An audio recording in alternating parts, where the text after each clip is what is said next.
good morning, good evening. Hello, everyone. Welcome to our university and college webinar series brought to you by the Arundel Academy and Toronto Central Academy, two private high schools in the Greater Toronto Area that specialize in preparing students for their post-secondary education. Now, each year, our graduates have gone to top-tier universities in Canada and across the globe. My name is Christine, and here with me is my beautiful colleague Sharon, and we are delighted to introduce Ms. Dahlia from Ryerson University. Good morning. Thank you for joining us. Thank you. Welcome, everyone. So as you heard, we're going to talk about all things Ryerson today. And please, if you're live, you can put your questions in the Q&A. We can answer them as we go along. And hopefully by the end of this presentation, you'll have a lot more insight and information into Ryerson University. So let's jump in. We just want to welcome you. So together, the mascot and I are hanging out, and we just want to say welcome. We hope one day to welcome you to the Ramily, the Ryerson family.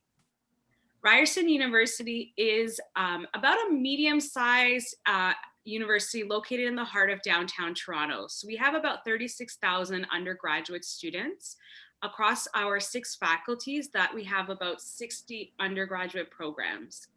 Just something for you to be aware of is that even within your program or major, you can even specialize or pursue a minor as part of your program. So a lot of flexibility and a lot of choice, especially if you want to try different things or you're passionate about something, but you don't want to pursue it for 4 years.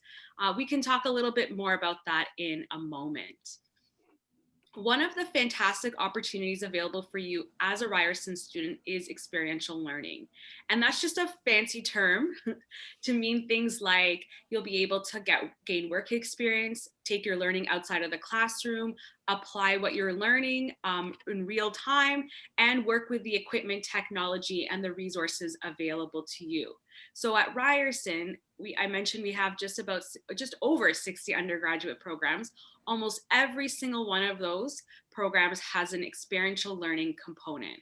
So an example could be if you're looking to go into nursing, you have to complete clinical placements every year, both in a lab and with patients in a hospital or healthcare setting. You're looking at about 4,000 hours in order to graduate. Yes, if you're a hospitality and tourism student, you have to complete 1,000 hours in different work settings in the hospitality and tourism industry in order to graduate. If you are a student who would like to complete, for example, interior design, it's all very much hands-on and studio-based degree, but you also will be taking your learning outside of the classroom as well. So these are just a few examples, but other ways that you're going to incorporate that is you're going to be sitting and doing as the teacher is talking to you. So you're not going to be in a lecture the entire time. You're going to be working with the technology, working in the lab, or working with the equipment needed from day one, year one. So it's very hands-on. And that's why I also graduated from Ryerson, and that's why I chose Ryerson. I just really like that hands-on applied learning. Other ways that we incorporate that is through something that we call zone learning. Zone learning is like an incubator system. It's a way for you to take a project, a product, or an idea that you'd like to make a reality. You'd love to see something happen with it. We have 10 zones. You can take your project, your product, or idea to any of the 10 zones, and you can get help that you need. For example, getting financial help, getting a mentor, someone from the industry to support you, and collaborating with students from across different programs at Ryerson. It's a fantastic way for you to participate, develop an area, your entrepreneurship skills, and you'll be able to get course credit. So some of you in certain programs might be able to get course credit for your participation in the zones.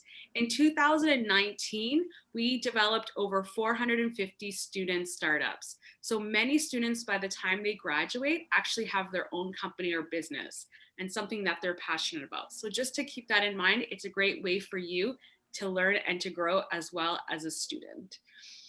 So you have heard that we're in downtown Toronto, and I know right now many of you are not presently in Canada, or maybe you're in Mississauga. And so we would have loved to have you over for a visit. This is normally how we would do things, but unfortunately our campus is not fully operational at this time. We're kind of staying home to keep our numbers down here in Toronto.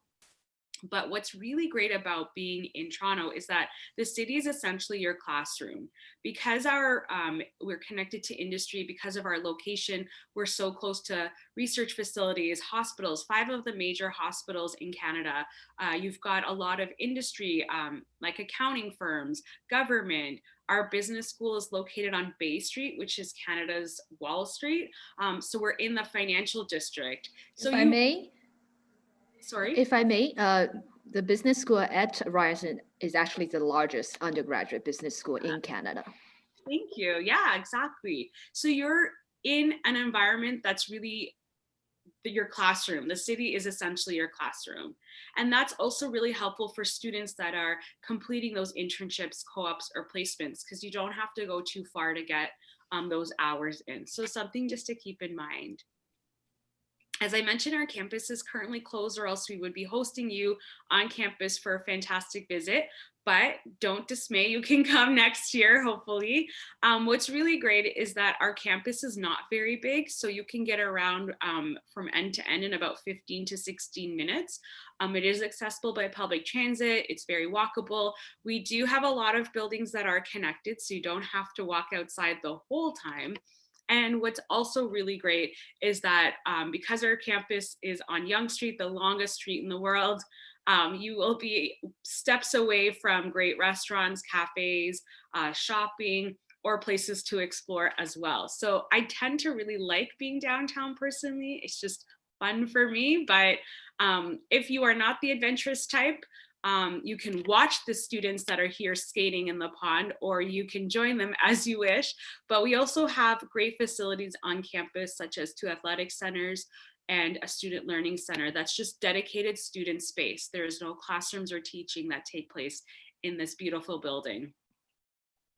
And other ways that we want to encourage you to continue bringing that global perspective to the classroom is by taking advantage of something called international exchange. So international exchange is an opportunity for you to take your learning abroad. You would attend a university in Australia, in Europe, in Asia, for example, and spend 1 semester living there, studying there, and then coming back and bringing your credits to Ryerson. I would highly recommend, if you are interested and you're adventurous, Australia has summer in January, so you could leave in January, go study there, deal with the nice summer weather, and then return back to Toronto when it's summer again. So one way to escape winter, if that's something that interests you. As you may know, we do have some residence buildings on campus. We actually have 3 on campus, and we offer different style rooms. So it could be apartment style living, it could be single room, single bathroom, or it could be all common and shared.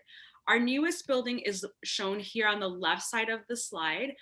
It is the DCC. So the bottom half is where our Faculty of Community Services programs are, and the top half is a dedicated residence building for students. This is now our newest building. It opened just 1 year ago, and it's apartment style. So you have your own room and you'll share a bathroom with 1 other person. The different styles and rooms and the prices are available on our website, but I encourage you to take advantage of our virtual tour. We do have a virtual tour of all our residence buildings, so you can get an idea of what that looks like and the size and the space and maybe what you're interested in. Right now, our residence buildings are open, and we do have some students that are living there now. But as well, I just want to encourage you that hopefully by fall 2021, we are going to be fully operational. That's our goal. We're slowly rolling out into 2021. And by fall 2021, all things considered, we're hoping to be fully operational on campus. So as I said, you can still take a look at the room choices, and you don't have to worry about applying to residence until you have an offer of admission. So just something to keep in mind. In addition to living on campus, the best part about being a university student is all the exciting opportunities available to you. So just participating in campus life is probably the best way you'll get the most out of your university experience. And I encourage you to get involved in student groups and clubs on campus. We have over 200 groups and clubs, different societies that are affiliated with your faculty or your program, opportunities for you to pursue leadership opportunities and skills and develop relationships and friendships that last even beyond your university years. So if you are a person who loves sports, you can come and cheer on your Ryerson Rams with myself and Eggy, the mascot, or you can play sports if that's something that interests you. You could participate in a workout class. You can take a swim. We have a swimming pool. Maybe you're someone who's very passionate about video games and wants to meet people who have a similar passion. There's different student groups such as video games, K-pop, karaoke, food, Vietnamese culture, Chinese culture, faith groups, if that's something that interests you. Everything under the sun, there's likely a student group for it. And it's a great way for you to connect and build that community. It's also really important for you, for some of you who haven't really lived in the Toronto area or in Canada, to really get a better sense of like the Canadian experience and building relationships with people from around the world. So at Ryerson, we do have students from 146 countries, but what's really cool is each one of you has a different story and your journey to Ryerson is so special. So connecting with students is really important and developing those community programs, participating in the community programs, it's what's really gonna add so much value to your university experience. So in addition to that, I wanted to highlight that we offer a lot of support for you as a student. So in my former role, I was an academic advisor. So you had to meet with me on a regular basis, ensuring that you were on track. If you had any questions about your program, even if you weren't even sure if this was the right program for you, things like that. Do I want to take this course? Should I drop it? Anything and everything, students came to me. And that's one of the fantastic things about being a Ryerson student is you have a dedicated academic advisor. We have a comprehensive list here of different support services for students. They're not all just for international students. They're open to all students. So I want to encourage you, everything that we offer is part of there's no additional cost, there's no additional requirements, it's just support services available to you. And even if you don't come to Ryerson, almost all universities offer a lot of support services. So you should really, I encourage you to participate and partake of them as you need. Like, don't wait until you're really struggling, come early, benefit from what we have available. And if you don't need it, you don't need it. And that's great too. We offer things like you might be a student in a math course and you're just really struggling with getting the solution or finding the solution to a math problem.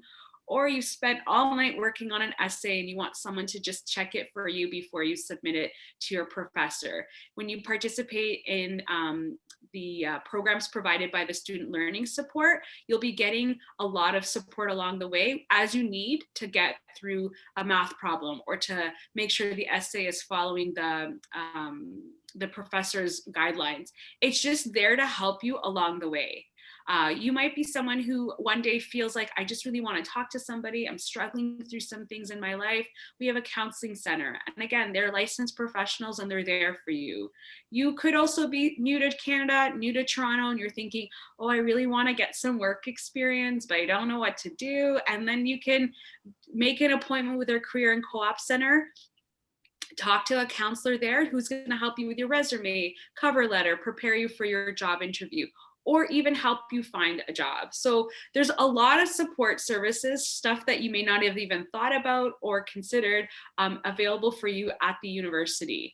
And as an international student, you can also, and I really, really encourage you to get involved in the events and activities that the International Student Support Team runs every year and throughout the year. So they want to ensure that students that have been living outside of Canada or outside of Toronto even, and who identify as international can feel a sense of belonging and build a community within Ryerson. You don't have to necessarily be someone on a study permit. You could have just lived your whole life outside of Canada and just came to high school for a short time and then moved into university. And that's totally okay, because you have an international experience, just like some of the other students that are in working and volunteering with ISS. So I highly, highly encourage you to keep your pulse and connection to ISS, especially if you're an international student, because they're the folks that help you with the paperwork for your study visa. And if you're looking to apply for the postgraduate work permit, these are the people that will also help you with that. I can talk slightly a bit about the postgraduate work permit now. It's a opportunity for anybody who's on a study permit in Canada to stay for 3 more years. So the Canadian government has allowed anybody who's studying at a university or college in Canada to stay on after you graduate. And it's fantastic because many of you will likely have employment after you graduate and feel maybe you want to stick around, and you'll be eligible for 3 years. And during those 3 years, if you want to stay on even longer, then become a permanent resident, and then you can stay forever or not. It's your choice. So in terms of our programs, we have, as I mentioned, 60 undergraduate programs across 6 faculties. So I'm just going to highlight several programs within each faculty. And when you get a chance to download our handbook, you'll get a very comprehensive, detailed list of all our programs and faculties as well. Within the Faculty of Arts, that's where our social sciences and humanities programs are. So you can double major if you want to double major in psychology and criminology, you want to double major in history and philosophy, or if you don't want to double major, you can also pursue international economics and finance, or languages and intercultural relations. So lots of new things happening in the Faculty of Arts. And as of fall 2021, they're offering co-op as well in some of the programs. So international economics and finance has a mandatory internship. That's part of the program in order to graduate, but other programs now will have co-op as well. The Faculty of Communication and Design is where our fine arts programs, it's where technology and creativity meet. And so you're looking at programs like interior design, media production, creative industries, fashion, and many, many more, like film studies, photography. So a lot of the programs within the Faculty of Communication and Design will have a visual portfolio as part of the application process. So something just to keep in mind, we would want to see your creative skills, as well as ask you to submit some your own pieces of original work. In the Faculty of Community Services, we have nursing, social work, early childhood studies, and urban and regional planning, just to name a few. And again, most of those programs have a specific number of hours you have to complete in order to graduate. So again, all of these programs so far, all of these programs within community services are very hands-on because they require a lot of number of hours that you're in placements or in practicums getting that real work experience.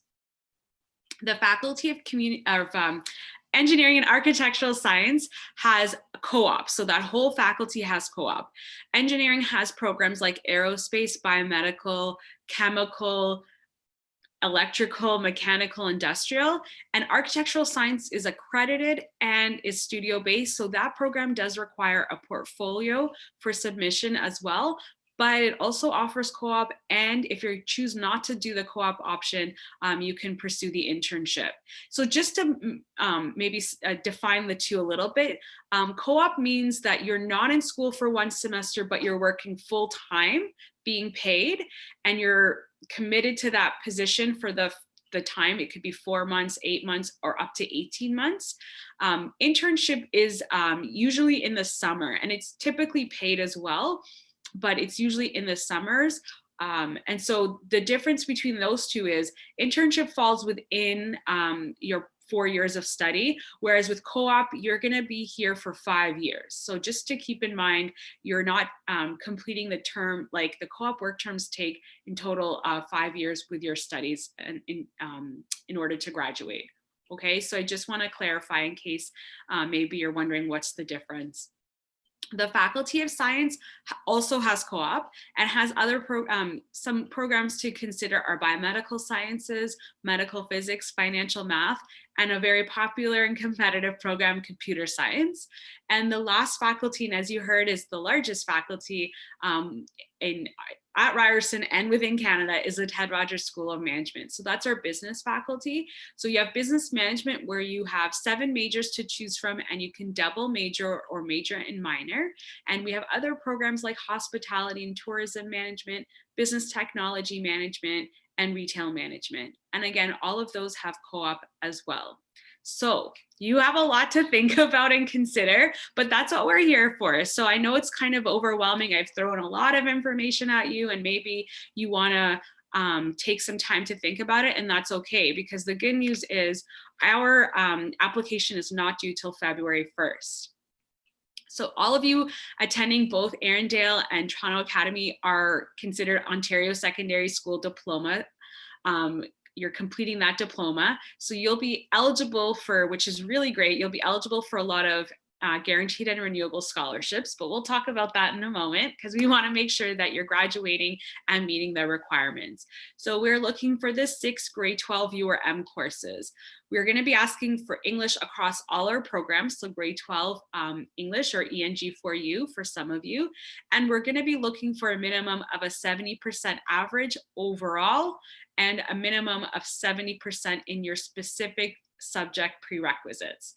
It's a mouthful. So what we're saying is, if you're applying to business management, we're going to be looking for 1 math. So you'll be picking advanced functions, you could be picking calculus and English. And we're going to be making sure that both of those courses, you have a 70% or higher.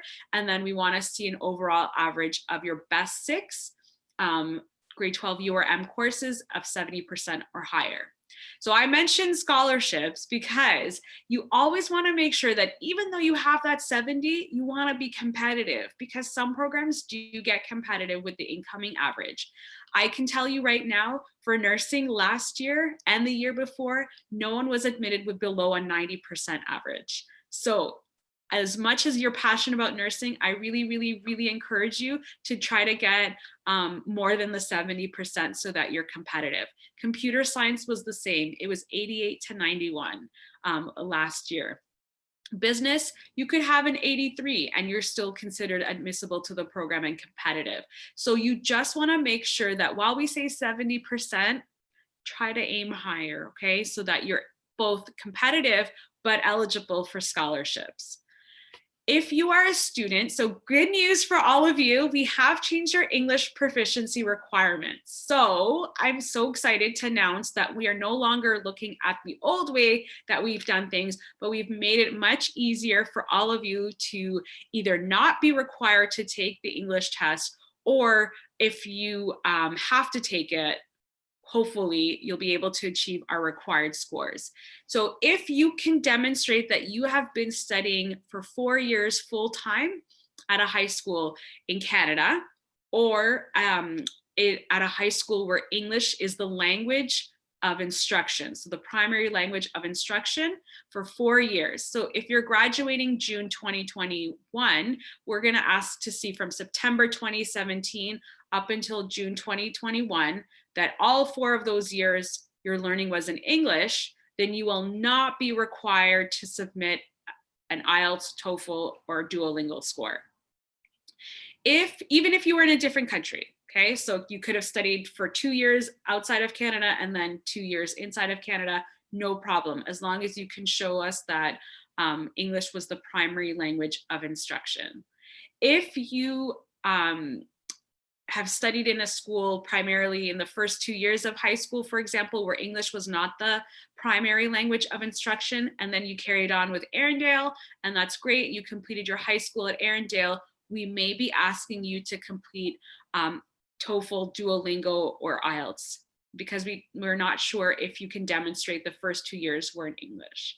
So we've kind of shrunk it, our timing, and we've kind of made it hopefully a little bit easier. It sounds very complicated right now, and on the slide it's quite detailed, but if you go to this website below here, you'll be able to get the specifics as well. And if you are required to submit an IELTS, TOEFL, or English test, we have our scores listed here. So IELTS is a 6.5 overall, Duolingo as well as a 115. So doesn't matter if you can, whichever test you want to take, it's your choice. We do not recommend one over the other. We are accepting TOEFL at home. I know some of you might be looking to do that one because it's also now online. And again, we have a slightly different range for TOEFL depending on if you're applying to engineering or other Ryerson programs. So just to keep in mind, you may not be required to take one.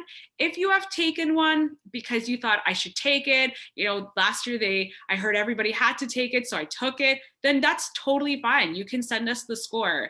I mean, I'm pretty proud of you for able to take it, and you don't have to worry about it again. But if you've taken the test maybe once, maybe twice, and you haven't achieved the score that that is required for admission purposes, then we have an alternative pathway for you to get a head start at Ryerson, but you would start with the ESL Foundation program. So we're advising students, if you've taken IELTS, for example, more than once and you're just tired of taking the test, you're not interested in taking it again, that's totally okay. I can understand it. The test is hard and it's time consuming. You can, if you have a 6.0, you can come into Ryerson for one semester of ESL, getting course credit, and then moving into your program of choice after you successfully pass your ESL semester. So I'll give you an example of what that looks like. You could be interested in business management. So you want to take business management. You have a 6.0 IELTS. You're going to apply to the ESL Foundation program on your OUAC application. You're going to let them know that after I'm done that, I want business management, and you have a 6.0 of IELTS. So we're going to admit you to the ESL program. You're going to start in September of 2021, complete the program in December, and then January 2022, you carry on with business management. Okay? If you apply with a 6.0, you would then apply to ESL Foundation program and notify us about business management. You applied before February 1st. Then you thought, you know what, during spring break or March break, I'm going to practice and then take IELTS one more time. Let's say you get a 6.5 in April. Then you send us the new score. And you know what we say? You don't need ESL. You've met the requirements. We're going to continue on with your application to business management. So it's a lot easier for you to go from applying directly to ESL if you're not sure you're going to meet the IELTS or the English proficiency score, and choosing your program afterward that you want to complete, versus the opposite of applying to business management and discovering I did not achieve the 6.5. What should I do? Okay, so if you're not sure, you can always be in touch with us. You can always be in touch with your counselors. I just advise, for your benefit, the easier way to go about this is by applying directly to ESL first, because we can always cancel that and just continue with your application to business management afterward. So just a few costs to consider, and I'm going to come to scholarships in a moment to help you with your costs as well, your tuition costs. If you are an international student, our fees are listed here on the slide. If you are Canadian or permanent resident of Canada, your fees will be slightly different in terms of your tuition costs. You will also be able to apply for additional scholarships and awards to help you offset some of those costs once you become a Ryerson student. And for all of you, you are eligible to work on campus. So even if you are an international student, you have a study permit, you are eligible to work up to 20 hours on campus. So it's also a great way to get work experience and pocket money. You had heard me talk to you about saying you can have a 70% to apply, but be competitive. Well, this is partly why. If you have an 80% average or higher in your best 6 grade 12 URM courses, you will automatically be given a scholarship upon your offer of admission. The higher your average, the more money you'll get. So this is why I'm saying 80 is not, 70 is good, but 80 is better. And then higher always better, right? And I know for some of you, that's, you know, it's hard. You're taking physics, you're taking 2 math. It's totally understandable, but try to aim for 80 or higher just so that you can achieve the guaranteed and renewable scholarships. And what we mean by renewable is that you'll get this money every year as a Ryerson student.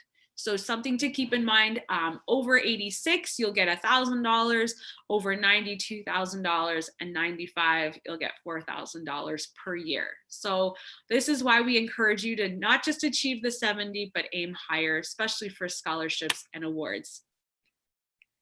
So you will find out that it's going to be a lot of stuff is still being thrown at you, and I apologize for that, but I'm happy to help you if you run into any trouble. As well, your counselors know everything. They're probably way more knowledgeable than me, and so they're going to be the folks that are going to help you as well, especially with the OUAC application, because you need that PIN number from them. You can apply for up to 3 programs in Ontario with 1 application fee. You can even apply to 3 programs at Ryerson if you wish. When you apply online using the OUAC application, we ask that you apply no later than February 1st. So any Ontario high school student that applies on or before February 1st, we must notify you by the end of May. May 29th is the deadline. So there's no way around that. That's an OUAC application deadline. That's for the province of Ontario. So this is why we recommend that you apply before February 1st. And also if you're a student who needs to continue with the study permit application, you want to give yourself time to submit the necessary documents to carry on with your study permit. So apply before February 1st. The best time to apply, in my opinion, is during the holiday break in December. We're all off for 2 weeks. You probably are so tired of looking at screens, but maybe submit your application by then, just so that when you start the new year, you don't have to worry about it. And as well, we have a very detailed video to describe how to apply using the OUAC application. So something to keep in mind if you run into trouble. You will then be asked to submit your required documents. For most of you, you don't actually have to submit much to us. Your transcripts will come directly to us from the ministry or your high school. You probably will, if you need to take an English test, that will come directly to us. And the only thing that you will have to submit would be your non-academic requirements, which would be the portfolio or the your own creative work, like the paperwork required for the portfolio submission. So as I mentioned, interior design, architecture, fashion, media production, film studies, those programs would be the only some of those programs would be the only reason you would need to submit anything through our Ryerson portal. Okay, so it's a lot easier for Ontario high school students than students living abroad, because they have to actually submit a lot more documents. So hopefully it's pretty straightforward for you. And if you're applying to one of those programs that does have something called, what we have here, non-academic requirements, you can find out what those are on our website now. So they're available to you, and you can prepare them in advance of applying to the OUAC. And if you're a grade 11 student, I actually encourage you to take a look at them now, so you have an idea of what we're looking for the next year. You don't have to do anything, but just to get an idea of how many pieces of creative work, what kind of creative work are we looking at? And as you're going through your final year, you can start to consider, hey, this could be great for my portfolio, or I want to demonstrate my skills through this project. So it's just something to keep in mind. You'll be able to track your Ryerson status on the Choose Ryerson portal. So it's vital that you set this up. And if you can see here, I know the slide's a little tricky, but if you can see here, there's a blue bar. Oh, sorry. There's a blue bar down here below, light blue. It says English proficiency result not required.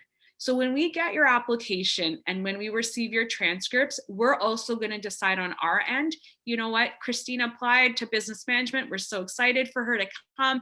Not required. She studied in schools where English was the language of instruction. So we will also notify you there that it's not required. So if you're not sure, when you apply, you'll be notified if we are looking for an English test or not. Okay. I know the new rules can be a little tricky, but they're a lot easier. So it's a lot better, trust me.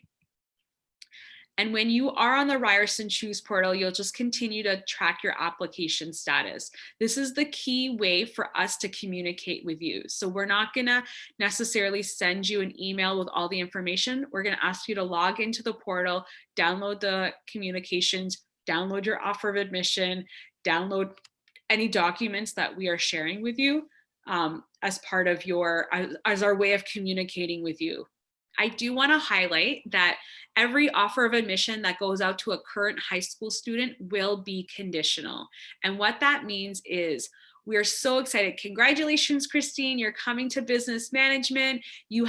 Maybe you applied with an 86% average, and we'll say just maintain an 80% average in your final year of studies so that you could still be eligible for the scholarships.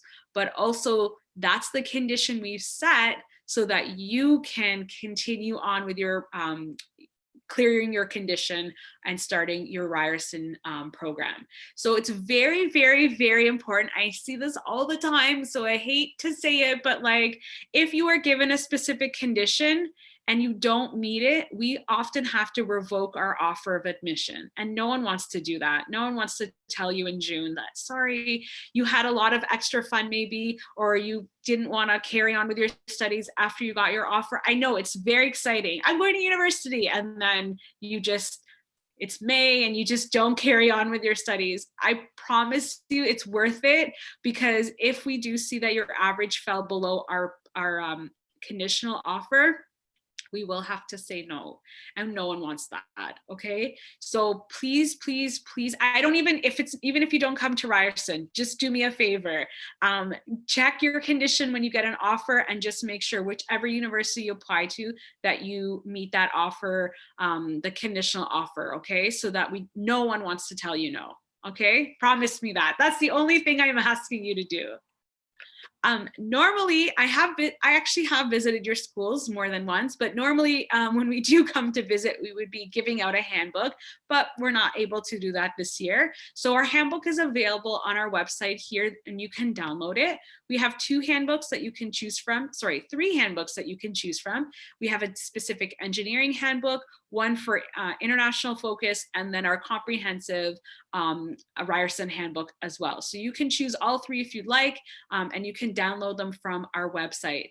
You can also, if you really would like to carry on discussing these things further with someone from my team or myself, you can also book a 30-minute meeting. We can do a video meeting, and we can also accommodate different time zones and schedules. So feel free to also, if you're looking to chat more, we're here for you. Last but not least, and new this year, because we're going virtual, is our open house is virtual. So in the past, your school would have come to visit our open house. Students would have come, and we would love to be able to have visits again. But right now, because it's virtual, it means it's open to everybody. So normally students who lived abroad would not be able to participate, but now you can. Our open house is happening next month, and it's across 2 different weeks.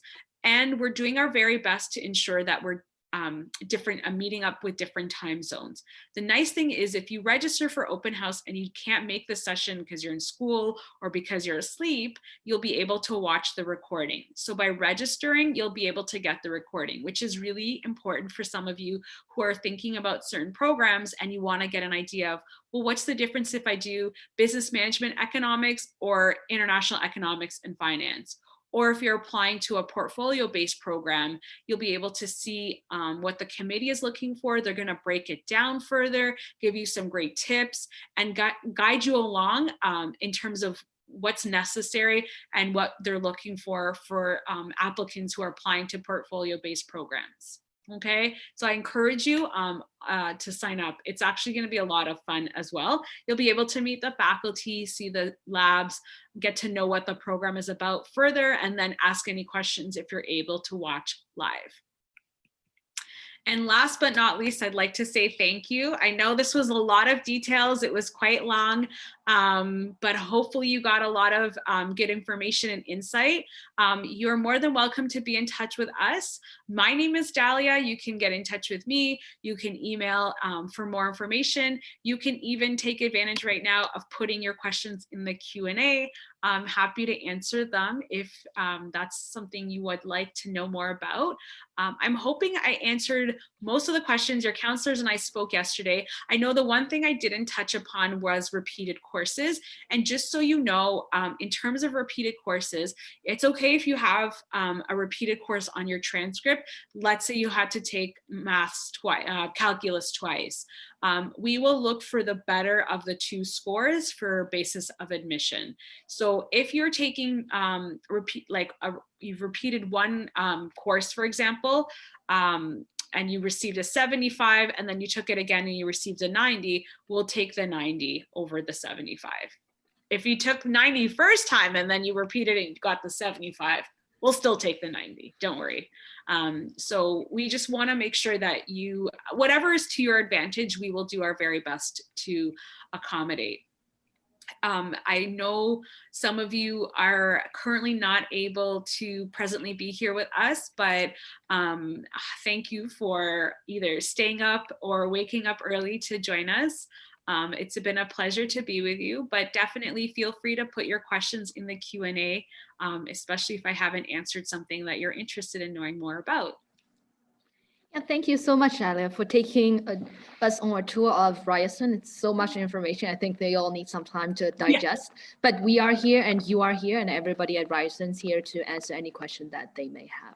And like you mentioned that because of the different schedule, some of the students cannot be with us, but my colleagues and I have been collecting questions. So Sharon, would you like to start to ask some of them? Sure. Thank you so much for sharing like lots of the very useful information about like academic part, about admission part, as well as the life in Ryerson. I hope and I believe that it will be like the very enjoyable learning experience in Ryerson University. So thank you so much. So we have gathered collected some the questions. So the first one, because it's unique for the Ryerson for the Zoom learning. So students are curious about that. Yeah. So if that means that a student could like study across the departments, or like they could study different subjects and in the Zoom learning experience? So great question. And you both can do my job. You don't really need me. Yes, zone learning totally means you can, it's collaborative. So you'll be studying with different departments. For example, I'm just gonna go back to that slide. Just to show you the different zones. We have 10 zones right now, and you could be a student in engineering, you could be a student in business, but both of you really like fashion. You can join the fashion zone. Keep in mind, a lot of engineering, a lot of fashion students need engineers to help design some of their work. And a lot of engineers need fashion students because, let's be honest, engineers may not always have the best fashion sense. So I just want to keep in mind that collaboration is key. It's so important to the zone learning.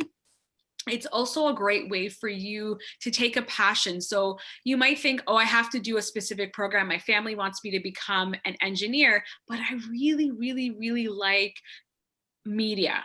So then that's totally fine. Like, you don't have to join the media program for 4 years. You can join the transmedia zone, work on a project that's related to something completely outside of engineering, but something that you're passionate about, and then get your course credit as well as potentially a startup by the time you graduate.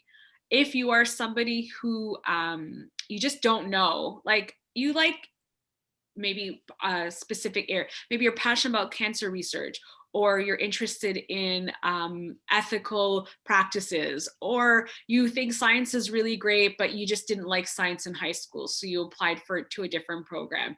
It really doesn't matter. You're allowed to and welcomed and encouraged to participate and explore the 10 zones before finding the zone that's home for you. So I encourage you, like year one, to kind of do an exploration, get to know them. Some of our zones have their own dedicated space. All of them do, but some of them actually have it in different locations. Like the biomedical zone is at St. Michael's Hospital, which is down the street from Ryerson, because we actually do a lot of real-time research in the hospital with the medical professionals. Like that's the goal of projects within the biomedical zone. Some of our other zones are in the former Google offices at Yonge and Dundas. So not Ryerson campus, but pretty much part of Ryerson's campus, because the facilities just really accommodate some of, like the DMZ, for example, is in the former Google offices that were in downtown Toronto. So just keep in mind, like we're trying to keep you connected to what's happening and allowing you the chance to take something that you want to explore and figure out how to make a reality. Thank you so much. Very useful answer, and the sharing about that experience, and for the students and to have the opportunity to get in touch with the real world, not only about academic part. Yeah. And mentioned that, well, different opportunities for students. Could you please share some like the advice for them, like how to, or like how the Ryerson will help them to create more opportunity for them to find the co-op, the internships? Absolutely. That's a great question. So we have in each faculty, we have a dedicated team of people whose job or whose responsibility is to continue to build the relationships with industry for the job prospects for students. Within each program that has co-op internships or placements, you have a dedicated team of coordinators. So I was an internship coordinator for international economics and finance, and my job was to ensure that students were going out into the workplace, getting relevant work experience, and coming back after a period of time. So you will have a dedicated coordinator. We do up to everything that we can to support you in finding relevant work experience.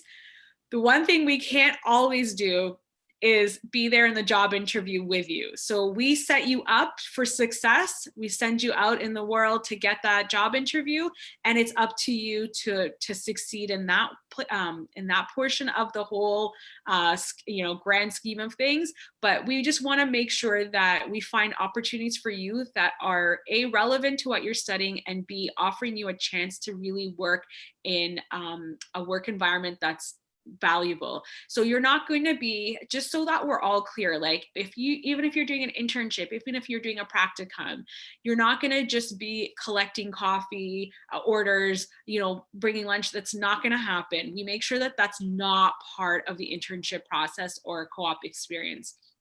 You're going to have to report to work every day. You're going to have to show up early or on time. You're going to have to dress as a professional. You're going to have to attend meetings. You're going to have to, submit reports to show, what you're working on, or how far you are along in the project. You will occasionally, and because I still have to do this, is get coffee or photocopy. But that's, all the functions of a lot of jobs. That's what we have to do. But it's not the main focus. The other thing is the university is committed to ensuring that you are career ready by the time you graduate. So we don't want to just say, oh, you do this and you'll do that. That's nice. It's really so that when you graduate as a Ryerson graduate, A, that name means something, and B, that there's opportunities for you afterward, whether it's through alumni connections. So alumni are people who attended Ryerson before, are now in industry, or supporting your projects, showcasing your student work. We host for a lot of our fine arts programs, we do host community-based events. So it could be a fashion show, it could be at the Ryerson Image Center, we put your projects and your work on display. It could be a collaborative final year consortiums. We did that last year where we had interior design, fashion, and film and photography studies, and they had one big event, and it was a 1 week. So it was like a festival. So we just want to really make sure that you have all the opportunities in front of you, and then you take the next step to decide which opportunity is best for you. Thank you so much. You're welcome. And the last question is about like the scholarship. You have mentioned some about scholarship that students need to like study really hard and to get the higher the average, and then they will be considered into like the entrance scholarship. Mhm. And so that scholarship will be like the considered automatically. But for others, could you Mhm. please also provide some advice or like introduction about like, do students need to like apply actual, or like some scholarship will be considered automatically like that? Good question. So I'm just going to pull this up because the website on this slide below here also has something called Award Spring. So these scholarships you don't have to do anything with. As Sharon mentioned, it's based on academics, it's automatic. We do have millions of dollars, and this is, again, all universities have a large pool of money that they offer to students, but it varies. So you would have to either apply to some of them. So some of them are do require an application, or they have specific criteria. You have to be a student in engineering, you have to be a student in business, or international student and Canadian students. Sometimes they look for different criteria. So this link below will let you see something called Award Spring. Award Spring is only available to students once they are matriculated. So what that means is in August, right before you start your studies, you'll be able to go into that website, and all 4 years or 5 years that you're a Ryerson student, you are eligible to apply for any and all scholarships. There are going to be some scholarships that you will discover you received because you submitted a fantastic project or you achieved the dean's list. So there's sometimes you won't have to apply for them, but for the larger amounts of money, you want to be applying for any and all scholarships. In addition to funding your education, there are other ways, as I mentioned, is working on campus, because you can work on or off campus. We have a work study program, and that's really a way for you to gain work experience at the university. So you could be working in the area of a research assistant. You could be like I was a student ambassador, so I was one of the students that talked about Ryerson, helped out with campus tours, got to meet people from all over the world. So that was a lot of fun for me. You could also be involved in different could be working in the office, you could be supporting international student support. So it's just a variety of job opportunities available. You don't have to be Canadian, you can be on a study permit or an international student as well to work on campus.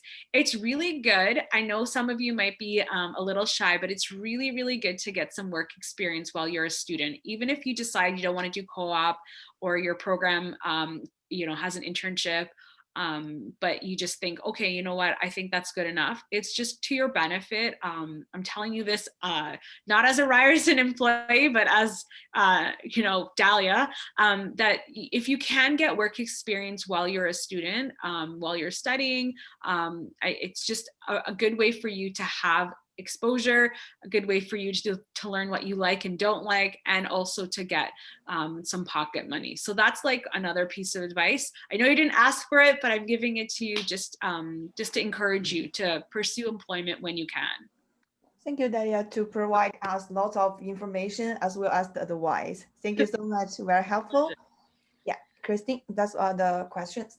Okay, Dalia, actually, I thought of a question. Sure. Now, for some of our students who might not be up there academically to be eligible, say, for a scholarship, I know you mentioned that Ryerson does set aside a lot of funding for students in terms of scholarship and awards.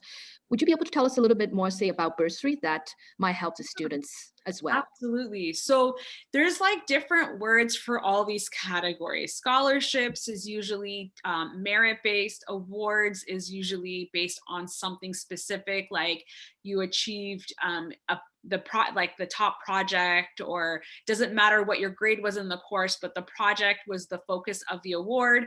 And bursaries is essentially a combination. It's for students to meet financial need, and also for students who perhaps just competitively, academic merit is not a criteria for a bursary. We look for something else. So like I said, student need, or different programs that a student is a part of.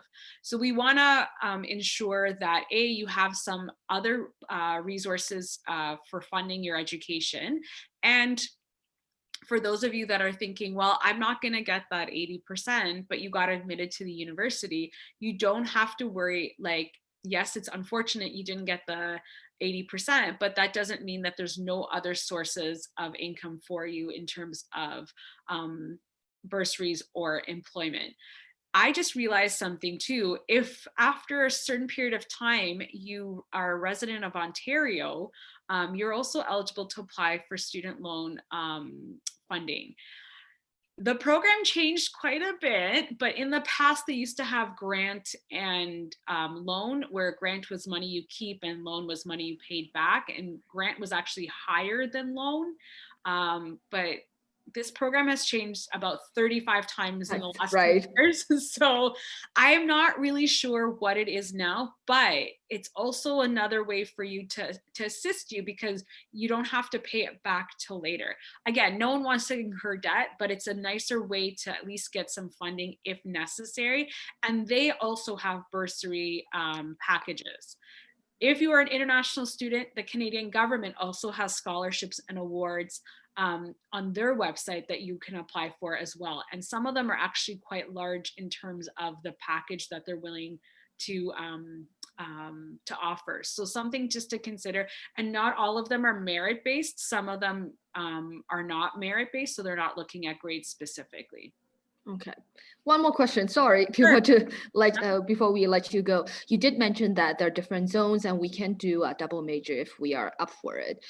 Is there the possibility of doing double specialization, or that's perhaps a bit out of reach? So good question. So a major could be, so you could be in like civil engineering and you're pursuing environmental engineering as your specialization. You could potentially pursue environmental and transportation, because that's another specialization with civil engineering. However, specializations are very specific, and so they may require you to take additional courses that will extend your time of study. Double majors we've worked them out so that many double majors you don't have to take longer to complete. Major and minor, you never have to take longer to complete. It's part of the timeline of your program. So I just, this is actually a good question, because when you come into first year, a lot of times, so you don't have to think about all of these things before you apply, just so you know. When you come into first year, oh dear, when you come into, my fire alarm just went off, but hopefully it's not going to last.